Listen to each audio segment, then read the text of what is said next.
Assalamualaikum warahmatullahi wabarakatuh. Hari ini kita akan belajar tentang software Glodon, yaitu Kubicos, ya, yang berasal dari Glodon Software, seperti kita lihat di layar. Nah, ini merupakan materi yang diberikan pada saat saya mengikuti pelatihan BIM yang diadakan oleh Balai Penerapan Teknologi Konstruksi (PUPR).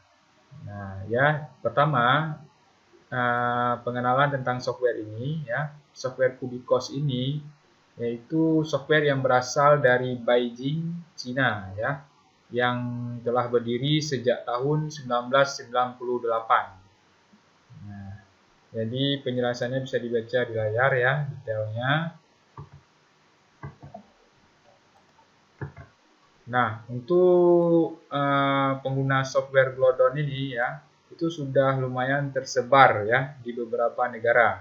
Seperti dilihat di layar, ya, ada di UK, Swedia, ya, kemudian Finland, ya, US, ya, India, Singapura, Cina, Hong Kong, Malaysia, Indonesia juga tentunya. Nah, software yang kita pelajari dari Glodon software itu yaitulah Kubicos. Nah, Kubicos itu sendiri memiliki 4 produk lagi, ya, yaitu ada Kubicos TAS, kemudian Kubicos TRB, kemudian Kubicos TME, kemudian Kubicos TBQ. Nah, untuk pertama-tama di hari pertama kami pelajari tentang Kubicos TRB. Nah, saya akan jelaskan perbedaan dasarnya dari ini, terutama dapat kita lihat dari pengertiannya, ya. Kubicos TAS ini merupakan type of architecture and structure, ya. Jadi fungsinya ini kita bisa quantity, ya, untuk menghitung quantity, take off quantity-nya itu bagian di arsitekturnya dan strukturnya. Nah, kemudian Kubicos TRB ini, ya, itu adalah take off reinforcing rebar, ya. Jadi ini lebih ke take off quantity untuk pembesian, ya, take off quantity untuk pembesian. Nah, sedangkan yang satu lagi ini adalah TME, ini untuk kuantitinya mekanikal. Nah, kalau untuk TBQ ini adalah Kubicos untuk take off quantity untuk membuat RAB, ya, atau BOQ. Nah, ini merupakan fungsi-fungsi masing-masing, ya, detail masing-masing. Nah, secara garis besar, ya, software ini, ya, di sini dijelaskan bahwa yaitu pertama input drawing, kemudian identify atau tracing, kemudian calculate, menghitungnya. Nah, menghitungnya di sini.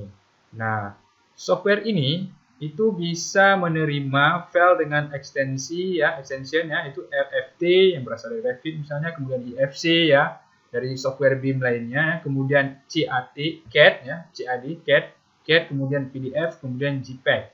Nah, salah satu kelebihan daripada software Kubicos TRB ini, kita bisa menjadikan dasar hitungan itu dari PDF dan JPEG. Yang nanti kita akan modelkan di sini. Misalnya kita punya gambar yang berasal dari PDF, bisa langsung kita modelkan di sini dengan sederhana. Nah, kemudian kita bisa menghitung nantinya kuantitinya, pembesiannya berapa kuantitinya, tonasenya, ya. Nah, training yang saya ikuti ini, ya, yang dari BPTK ini, yaitu di hari pertama ini materi yang disampaikan, ya, intellection, interface, model preparation, project setting, import drawing, field cap, ya, right foundation, kolom, tie beam, slab. Nah, hari ini saya masih mempelajari hari pertama ini. Nah, besoknya hari kedua dan kemudian hari ketiga. Nah, saya juga akan share tentang bagaimana mempelajari di hari pertama di video setelah ini nantinya. Ya, jadi silahkan disaksikan, ya. Nanti saya akan tampilkan apa-apa yang diajarkan. Oke, ini juga sertifikat yang akan didapat setelah mengikuti pelatihan tersebut jika kita lulus ujian. Nanti ada ujiannya, ya, kita akan dapatkan sertifikat ini. Oke, kemudian sedikit, ya, sebelum nanti membuka softwarenya, saya jelaskan sedikit, ya. Ketika kita membuka software, di bagian software pertama nanti itu ada di halaman pertama itu ada boardnya, ya. Boardnya ini untuk menunjukkan versi daripada Kubicos TRB yang kita gunakan, ya. Misalnya di layar ini kita lihat yaitu biasa bagian akhir yang 4 digit di akhir yaitu 3988. Nah, Ini merupakan versi Kubikos kita. Untuk apa ini kita tahu? Karena ketika kita mau menanyakan service ke layanan Kubikos ya, pihak perusahaan, mereka akan menanyakan versi yang kita gunakan ya. Itu saja. Nah, kemudian ini di bagian atasnya itu kita akan melihat ada option ya. Option ini sendiri ini menampilkan tentang menu-menu setting ya di sini, di mana nanti di sini juga ada setting untuk auto save-nya ya, kemudian di mana file backup-nya tersimpan ya. Nah, dan menu-menu lainnya di sini nanti untuk detailnya kita lihat saja saat kita membuka softwarenya ya. Nah, di layar pertama ketika kita nanti akan setelah membuka software, maka kita akan dihadapkan pada menu-menu seperti ini ya. Menu-menunya yaitu bagian kiri kita namakan element navigation ya. Kemudian di atas ada quick toolbar ya. Kemudian ada function tab ya. Kemudian ada application name. Ini application name tentang nama project yang sedang berjalan, itu nama yang kita berikan. Nah, kemudian di sini ada main operation. Di sini lembar kerja kita yang melakukan operasi terhadap gambar ya. Nah, di sini bisa dilihat status bar ini berfungsi ketika kita memilih suatu objek dalam ini, nanti akan menunjukkan apakah 1, 2, 3 yang terpilih ya. Nah, kemudian ada dynamic control bar. Nah, ini untuk mengontrol view ya. Kita bisa mengontrol tampilan di sini apakah tampak atas ya, tampak bawah, atau kita tampak 3D-nya bisa kita putar.